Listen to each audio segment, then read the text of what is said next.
How's it going, guys? Today I wanted to do something a little different. I want to talk about the biggest Switch surprises. For me personally, what games surprised me the most, or what things in general about the Switch surprised me the most. So without further ado, let's jump on in. Cuphead. Now this was rumored for a while, but nobody actually expected Cuphead to come to Switch because it's a game that was funded by Microsoft, and I'm pretty sure Microsoft owns the IP. So the fact that it came to Nintendo Switch, and Nintendo actually mentioned Microsoft in their Nintendo Direct about it, was really surprising, and it was really awesome seeing those two companies work together on bringing an awesome game like this to Nintendo Switch where it feels right at home. But that's not the only thing about the game that surprised me. I also reviewed the title on the channel, and it plays like a dream. There's no slowdown, no chugging, no frame rate issues, and yes, it's not the most graphically demanding game, but there's a lot of stuff happening on screen when it comes to projectiles, enemies, backgrounds moving around, all kinds of crazy stuff. So the fact that it plays like a dream on Nintendo Switch really surprised me. Next up, Wolfenstein II. Now this is a game that I would typically play on my PlayStation 4 because, you know, it's a graphically demanding game. I want to get the best experience.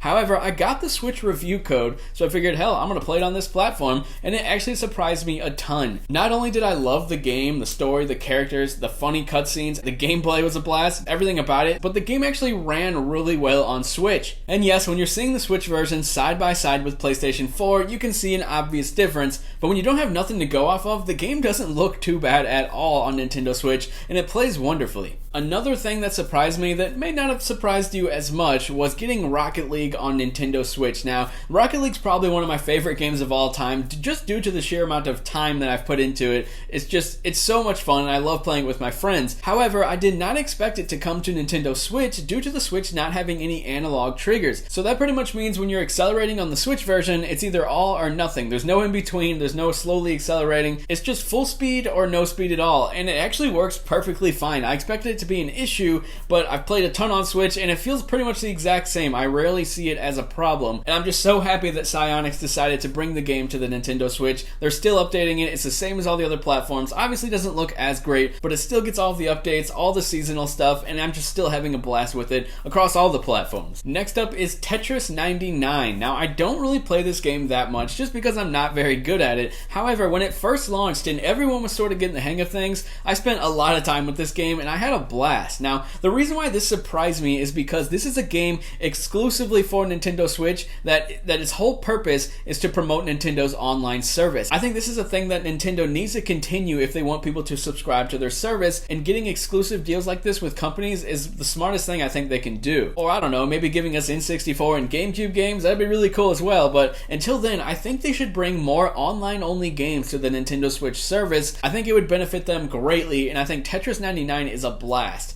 And the last thing I want to talk about is Joker DLC for Smash Brothers. This surprised me so much. First off, I'm a big fan of the Persona series. I love the mainline games, and I love Persona 5, and I beat that game, and it's just a blast. So whenever they announced Joker was coming to Smash, I got super excited, and it actually made me eager to find out if we were going to get Persona 5 on Nintendo Switch, because I think that game would feel right at home on a portable, just like Persona 4 did on PlayStation Vita. Now, sadly, we recently found out what Persona S was, or Persona 5S, and it's not what people think. It's like a Dynasty Warriors game, which disappointed a ton of people. But, you know, some people like that series. Obviously, the games are selling pretty good if they keep making them, and, you know, maybe Persona 5 will come down the line. I highly doubt it. It seems like Atlas has this deal with Sony to only get mainline games on the PS4 or PlayStation platforms. However, I do think they are going to make another Persona Q, which may or may not make you happy, and I think that one's going to be on Nintendo Switch. I think the Persona Q games are great. I just never really liked picking up my 3DS, so when the first one came out, I played it there, and it was good, but I didn't really like playing on the 3DS.